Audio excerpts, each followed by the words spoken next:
Welcome to your channel Ray of Hope, and this is going to be second video for cross-site scripting. And today we are going to cover stored XSS actually, right? So this is how the lab looks like, right? For your help, I have write the lab's medium writer as well, which you can just go ahead and look over, right? So if you look at, we don't have any parameter or any input field over here, right? We couldn't see actually. So what we can do, if we go ahead and see, like we have one functionality to view the post. So if I just go ahead and click on view for post, I have a function, a parameter called post id is equal to 3. And if I scroll it down to explore the functionality, I can see I have one option which is to leave a comment and fill out some of the details. Potentially you can say like it is getting stored actually, right? So when we talk about stored XSS, what does that mean actually? A stored XSS arises when an application receives data from an untrusted source and include data within its later response in an unsafe way. So what we can do over here, right?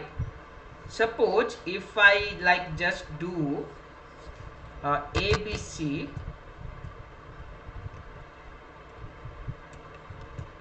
and then just this like that,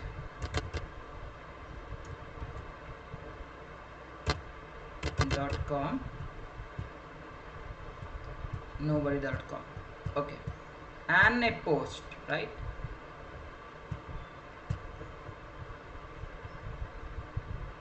Thank you for your comment. Your comment has been submitted, right? So if I go ahead and then view the source code, what is happening,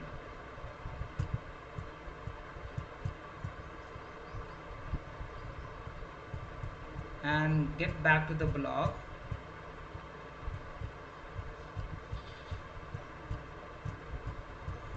ABS, right? ABS, no, nothing. If I do here ABS, yes, you can say the details which I have filled, it is getting executed, right? You can see, just a moment, okay.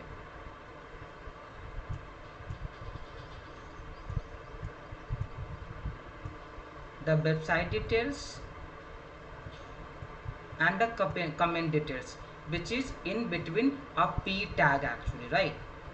So what if I'm gonna go ahead and instead of putting a normal request, I'm gonna provide a script over here like this: alert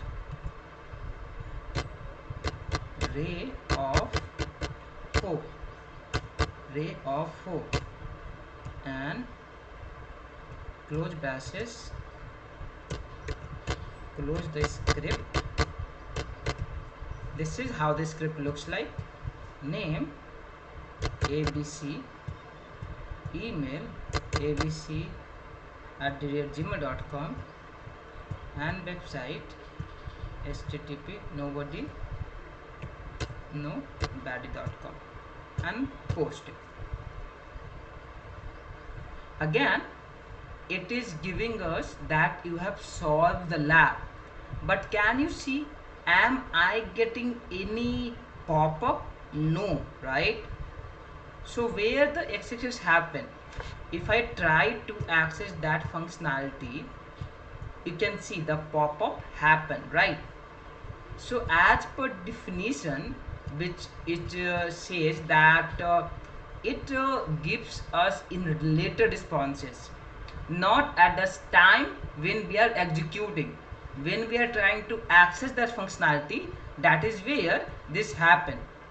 But if I go ahead and do the, if I look for the source code right now, what would be the code looks like at this point of time?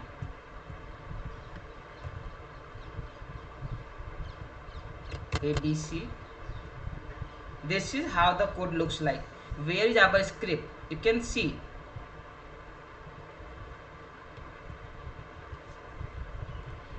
over here the tag is closed, right? Then it open the tag. This is the script between two tags, right? But again, over here it is getting executed as it is. There is no proper user sanitizations, right? So it is always good to check wherever we have the functionality, and basically if it is getting executed within the HTML tags, right? So we would need to check it.